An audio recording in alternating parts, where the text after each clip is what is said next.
بسم اللہ الرحمن الرحیم۔ ناظرین، میں ہوں احد فاروقی، پروگرام میری نظر کے ساتھ انتخابات 8 فروری 2024۔ یہ خصوصی ٹرانسمیشن ہے جو 8 فروری کی رات گئے تک جاری رہے گی، اور اس سلسلے میں مختلف سیاسی رہنماؤں، مذہبی اسکالر سے گفتگو کر رہا ہوں، اور یہ جاننے کی کوشش کر رہا ہوں کہ اس میں پاکستان میں عوام کا اور ان رہنماؤں کا کیا کردار ہونا چاہیے۔ اسی سلسلے میں آج میرے ساتھ گفتگو میں موجود ہیں ایک ایسا گھرانہ جس کی ملی اور مذہبی خدمات کا اگر ذکر کیا جائے تو کئی سالوں پر محیط ہے، اور اس گھرانے کے چشم و چراغ جو پاکستان میں جو مذہبی معاملات ہیں، مذہبی تعلیمات ہیں، اس میں پاکستان میں بر صغیر میں ایک بڑا رول ہے، بڑا اہم کردار ہے۔ میرے ساتھ موجود ہیں اس خصوصی گفتگو میں علامہ کوکب اوکاڑوی صاحب میرے ساتھ موجود ہیں۔ ان سے میں گفتگو کروں گا آنے والے جو الیکشن ہیں اس کے بارے میں بھی، اور جو گزرے ہیں حکمران ان کے بارے میں بھی، اور عوام جو اس وقت تذبذب کا شکار ہے کہ آیا ان کے لیے علامہ صاحب کا کیا پیغام ہے۔ السلام علیکم علامہ۔ وعلیکم السلام۔ سب سے پہلے تو آپ کی طبیعت کی ناسازی اور اس کے باوجود آپ کا وقت دینا، اس کا میں بڑا شکر گزار ہوں، میرا ادارہ اور میں، کہ اتنی طبیعت کی ناسازی کے باوجود آپ نے اس اہم موقع پر، ایک اہم موضوع پر آپ نے ہمیں وقت دیا۔ بہت شکریہ۔ آپ کے آنے کا شکریہ۔ طبیعت آپ کی کیسی ہے؟ الحمدللہ، اللہ تعالیٰ خیر رکھے، کام جاری رہیں، اللہ تعالیٰ محتاجی سے بچائے۔ اصل میں وہ جو حادثہ ہوا تھا 12 ربیع الاول نشتر پارک، اس میں وہ جو بم کے ٹکڑے ابھی تک میرے جسم، ذرے آپ کے پاس؟ جی، ذرے نہیں، ٹکڑے ہیں۔ ٹکڑے؟ اچھا، ذرے کا میرے علم میں تھا۔ نہیں، اس کے باقاعدہ ٹکڑے ہیں جو اس میں نظر آئے تھے ایکس رے میں اور رپورٹس میں۔ تو وہ ان کی وجہ سے کبھی کبھی وہ کہتے ہیں کہ ٹھنڈ نہ لگے، تھکن نہ ہو، تو مسلسل سفر، اور وہ اس میں تو کبھی وہ مہرے جو ہیں، کیونکہ ایک ریڑھ کی ہڈی میں ایک دل کے قریب ہے، تو کبھی وہ اس کا اثر، تو مجھے تکلیف ہوتی ہے تھوڑی سی۔ اللہ نے چاہا تو اور جب میرا خیال ہے موسم ٹھنڈا ہوتا ہے تو زیادہ، جی میں سفر کیا ان دنوں میں بہت زیادہ، تو اس کی وجہ سے، لیکن اللہ والے دعا کرتے ہیں اللہ تعالیٰ کرم فرمائے۔ اچھا، موضوع کی طرف آتے ہیں۔ 8 فروری کو ایک بار پھر اس ملک کے مستقبل کا فیصلہ ہونے جا رہا ہے، اور میری بارہا تقریباً ہر الیکشن میں یہ کوشش ہوتی ہے کہ کیونکہ یہ جو مملکت ہے اللہ اور اس ملک میں، اس زمین پر سنت نبوی کا نفاذ کے نام پر وجود میں آیا، لیکن 77 سال گزرنے کے باوجود وہ کچھ دیکھنے میں نہیں آیا۔ اس میں کیا علماؤں کی کوئی کوتاہی ہے یا حکمرانوں کی کوئی کوتاہی ہے؟ بسم اللہ والحمدللہ والصلاة والسلام علی رسول اللہ۔ مجھے نہیں معلوم مجھے مختصر جواب دینا ہے یا مفصل گفتگو کرنی ہے۔ خلاصہ یہ کروں کہ جیسا ابھی آپ نے کہا کہ پاکستان کا مطلب کیا، لا الہ الا اللہ محمد الرسول اللہ صلی اللہ علیہ وآلہ وسلم۔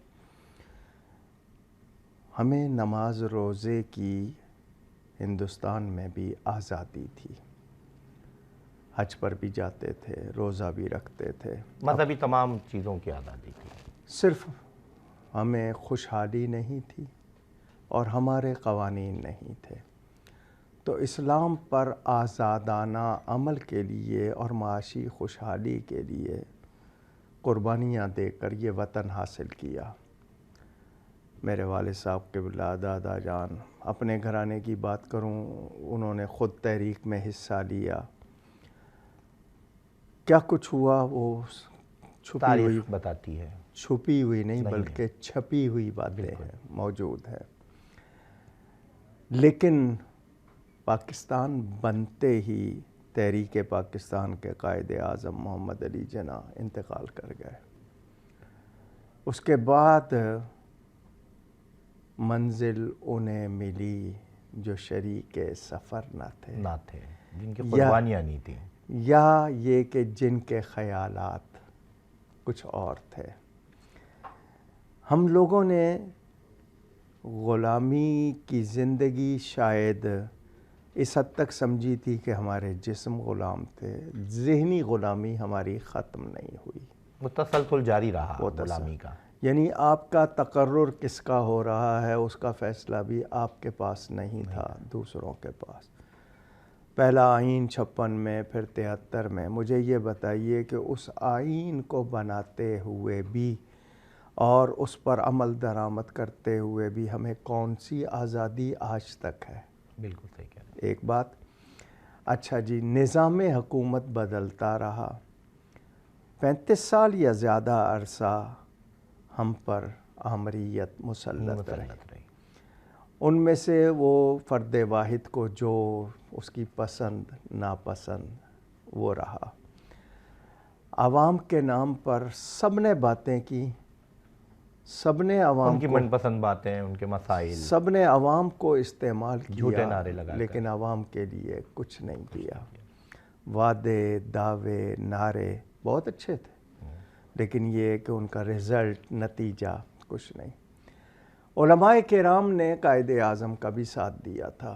حضرت پیر سید جماعت علی شاہ صاحب علی پوری نے پہلی بار جب ان کا ساتھ دیا، پھر باقی علماء، مشائخ ہمارے تمام، بلکہ بنارس کی سنی کانفرنس میں یہ بھی کہا گیا تھا کہ اگر کسی وجہ سے محمد علی جناح صاحب پاکستان کے مطالبے سے دستبردار ہو گئے، ہم اہل سنت اب پاکستان لے کے رہیں گے، ہم جاری رکھیں گے اس جدوجہد کو۔ یعنی اس حد تک علماء کا کردار۔ اچھا، علماء سے رابطہ آپ کو پتہ ہے، 5 وقت، ایک تو مسجد میں جانا ہے نماز کے لیے، پھر جمعہ پڑھنا ہے، دینی مسائل ہوں کچھ ہوں۔ آج علماء کا کیا معاملہ ہے نہیں، لیکن علماء کی قدر رہی ہے، ان سے رابطہ رہا ہے اور ان کی رائے لی جاتی رہی ہے۔ یہاں پر سیاست کاروں نے ملا ازم کہہ کے کہ مولویوں کا سیاست سے کیا تعلق؟ کیونکہ مولویوں نے ہی 73 میں، وہ سن 74 میں منکرین ختم نبوت کے خلاف تحریک کا آغاز کیا، وہ بنا لیا تھا قانون، تو انہوں نے کہا کہ یہ اگر رہیں گے تو ان کے ہوتے ہوئے اور آگے ہم منمانی نہیں کر سکیں گے، تو ان کا راستہ کاٹو۔ اب صورتحال یہ ہے، آپ کو جہاں تک علماء کا کردار، علماء کا کام ہوتا ہے ذہن سازی کرنا، لیکن بنام علماء، میرے یہ لفظ ذرا دیکھیے گا، علماء کے نام پر وہ لوگ آگے آتے رہے جو حقیقت میں علماء نہیں تھے، یا جن کا مقصد دین نہیں تھا، بلکہ میں اگر اتنے لفظ کہوں تو کہیں مجرم نہ ٹھہرا دیا جاؤں کہ دین کے نفاذ کی رکاوٹ، دین کے نفاذ میں رکاوٹ یہی علماء ہی ہیں، انہی کے آپس کے مسائل، پبلک لا کیا ہونا چاہیے، پرسنل لا کیا ہونا چاہیے، کتنی باتیں یہ فرقہ واریت کے حوالے سے، جبکہ پوری دنیا میں جہاں بھی ہے وہ آپ کو نظر آتا ہوگا، لیکن پاکستان کو تختہ مشق بنایا گیا ہم پر، یعنی بار بار جس کو کہنا چاہیے تجربات کیے گئے۔ 1970 میں جو انتخابات ہوئے تھے وہ اس ملک کی تاریخ کے انتخابات میں تمام انتخابات سے قدرے بہتر تھے کہ اس وقت کچھ دخل نہیں تھا مختلف اداروں کا، لیکن اسی کی بدولت پھر نہیں، وہ یعنی میں نے کہا کسی قدر، میں نے یہ نہیں کہا کہ ٹوٹلی۔ اب وہ نعرہ اس وقت سوشلزم کا لگا، اس وقت لوگوں کو سبز باغ دکھائے گئے جن میں سے کوئی بھی پورا نہیں کیا گیا، دونوں طرف سے، ادھر ہم ادھر تم، وہ بھی باتیں ہیں۔ آپ اندازہ کریں، مشرقی پاکستان کا جدا ہو جانا کوئی معمولی سانحہ نہیں تھا، اور وہ ہماری کوتاہیاں، ہم نے اپنی پالیسیوں، اپنی غلطیوں پہ کوئی نظر نہیں کی، نتیجہ یہ ہوا کہ اسی طرح کی نفرتیں آج تک پل رہی ہے۔ عدلیہ کا کیا کردار ہے؟ انصاف کتنا ملتا ہے؟ سستا ملتا ہے؟ آسان ملتا ہے؟ نہیں ملتا ہے؟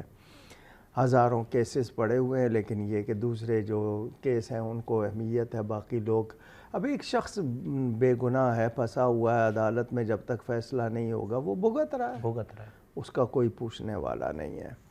آپ کے ہاں ٹیکسز کے لگا کر لوگوں کا خون نچوڑا گیا، لوگوں پر جرمانے لگا کر ان کے طرح طرح کے ان کی عرصہ حیات تنگ کیا گیا، یعنی اس ملک میں سب سے مظلوم طبقہ عوام کا ہے، میں خواص نہیں کہہ رہا، عوام کہہ رہا ہوں.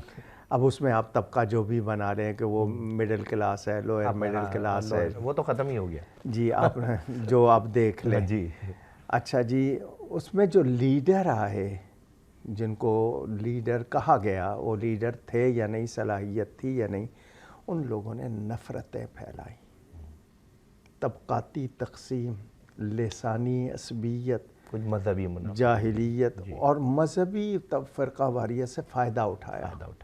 یعنی بھڑکایا گیا لوگوں کو, اور اس پہ جب ضرورت پڑی جس طرح استعمال کیا گیا. آج علماء جو ہیں وہ اتنی اس مروجہ سیاست کا پوری طرح حصہ نہیں بن رہے. کیوں؟ ہمارے ہاں ٹارگٹ کلنگ, ہمارے ہاں کسی پر الزام لگا کر کردار کشی, ذاتیات اس حد تک ہے کہ شریف آدمی ادھر آنے کو سوچتا بھی نہیں ہے. اچھا, جو لوگ مثلاً یہ کہ پچھلے الیکشن میں جو رہے, لیکن یہ کہ وہ جو بیلٹ باکس تھے وہ تو مرضی کے تھے, جن کو ووٹ پڑے ان کو کیا اسی طرح نمائندگی ووٹ ملی, کہیں پڑے گنتی کہیں اور ہوئی, اور پھر جس کا انتخاب ہوا پہلے سے یعنی یہ کہ سلیکٹڈ سمجھ لیں. جی الیکٹڈ تو نہیں تھے, سلیکٹڈ لوگ جن کو بھی کہا جائے.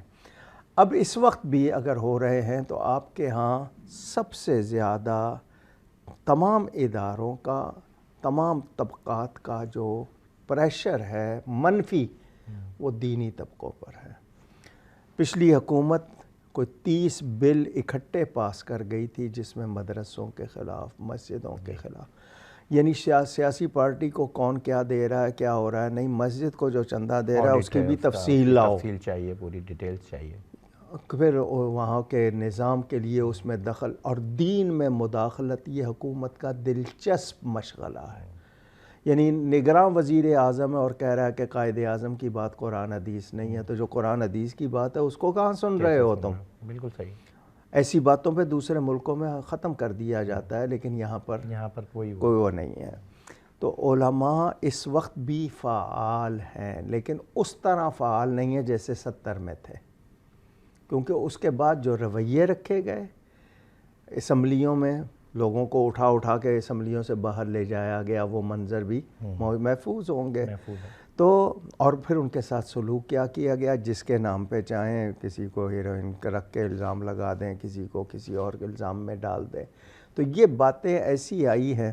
اچھا, پھر میں سچی بات یہ کروں کہ مذہبی طبقات نے تیاری بھی نہیں کی, جس طرح باقاعدہ کہ جی لوگ تیار کیے جائیں الیکشن میں حصہ لینے کے لیے, ان کی تربیت کی جائے ماحول کے مطابق, یعنی جس کو آپ پولیٹیکل سائنس کہتے ہیں, اس کے حساب سے تیار نہیں ہوئے.